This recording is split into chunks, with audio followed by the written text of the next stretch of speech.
अस्सलाम वालेकुम दोस्तों, मैं उम्मीद करता हूँ आप सब खैरियत से होंगे। अभी जो है थोड़ी देर पहले मैं वफाकी वज़ीर इत्तलात मुस्तफ़ा सोलंकी जो है उनका एक प्रेस कॉन्फ्रेंस सुन रहा था, जिसमें कह रहे थे जी कि हम इंटरनेट की सर्विसेज को अपग्रेड कर रहे हैं, जिसकी वजह से इलेक्शन वाले दिनों में 3-4 दिन इंटरनेट का इशू फेस करना पड़ेगा और उसके बाद भी जो है वो कुछ अर्सा फेस करना पड़ेगा। तो ये सारी चीज़ तो हमें बड़ी अच्छी तरह से समझ आ रही है कि ये इंटरनेट का जो इशू है ये क्यों आना है और इसके पीछे क्या मुहर्रिकात हैं। तो मेरा ख़्याल है कि इस चीज़ को इनको ज़रा नज़र रखनी चाहिए कि इनको इस तरह की चीज़ें नहीं करनी चाहिए। इसके पीछे जो भी मुहर्रिकात हों, जो भी चीज़ें हैं, वो चीज़ें डिस्कस नहीं करेंगे। हम सिर्फ पॉइंट्स कुछ डिस्कस करेंगे। उनमें सबसे पहला पॉइंट ये है कि मैं अपनी ज़िंदगी में 2 चीज़ें होती देख चुका हूँ या सुन चुका हूँ जिनके बारे में, जो माज़ी से रिलेटेड है, और तीसरी चीज़ मुझे होती नज़र आ रही है। उसमें सबसे पहली चीज़ ये कि कराची एशिया का बिज़नेस हब था और हमने उधर अमन-ओ-अमान की सूरत हाल ऐसी ख़राब की कि वो सारा इलाका, सारा जो हमारा कराची है, वो ऐसा बैठा कि उधर लोगों के लिए रहना और एक पुरअमन ज़िंदगी गुजारना मुश्किल हो गया। लोग डिफरेंट सिटीज़ में, लाहौर, इस्लामाबाद में शिफ्ट हो गए, कुछ लोग बाहर शिफ्ट हो गए। जो अपने बिजनेसेस थे वो भी इसी तरह लोगों ने या तो उधर से मूव किए हैं या फिर कंट्री से ही मूव कर गए, जिसको देख के बहुत ज़्यादा दुख होता है कि जो बिज़नेस हमारी कंट्री को मिलना था या हम लोगों हमारे मुल्क में आना था, वो अब दूसरी कंट्रीज़ में जा रहा है।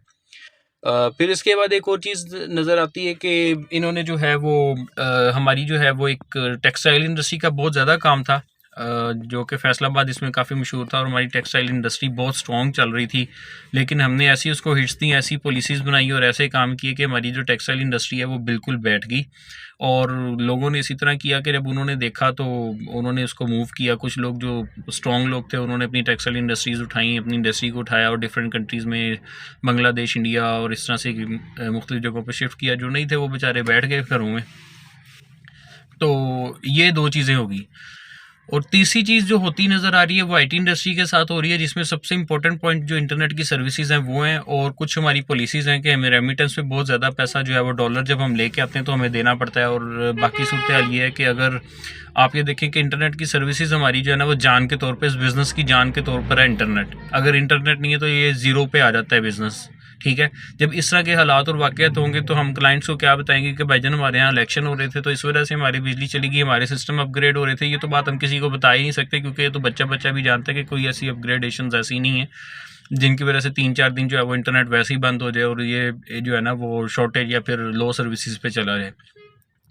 देखें, आईटी का जो बिज़नेस है ना, इसकी जो सबसे इम्पोर्टेंट और अच्छी चीज़ है ना, जिसकी वजह से मैं थोड़ा सा इत्मीनान भी होता है, वो ये होता है कि ये कंट्री डिपेंडेंट नहीं है। जिस दिन हम लोगों को ये फ़ील हुआ कि यार हमारे लिए इधर काम करना बिल्कुल मुश्किल हो गया या बिल्कुल नामुमकिन सा हो गया, उस दिन उठेगी आईटी इंडस्ट्री। लोगों की कंपनीज़ वैसे ही पहले भी डिफरेंट कंट्रीज़ में रजिस्टर्ड हैं और वो कंट्रीज़ जो है वो वेलकमिंग कंट्रीज़ हैं आईटी इंडस्ट्री के लिए कि यार इधर आएँ, इधर बिज़नेस, इधर से बैठ के आप बिज़नेस करें, हमारी कंट्री में जो सर्विसेज हैं वो प्रोवाइड करें। तो मैं ये समझता हूँ कि इस चीज़ को जो है वो हुकूमत को और बाकी लोगों को बहुत ज़्यादा मद्देनज़र रखते हुए अपनी सर्विसेज को बेहतरीन रखना चाहिए और इंटरनेट की जो सर्विसेज हैं उन्हें प्रॉपर्ली प्रोवाइड करना चाहिए। शुक्रिया।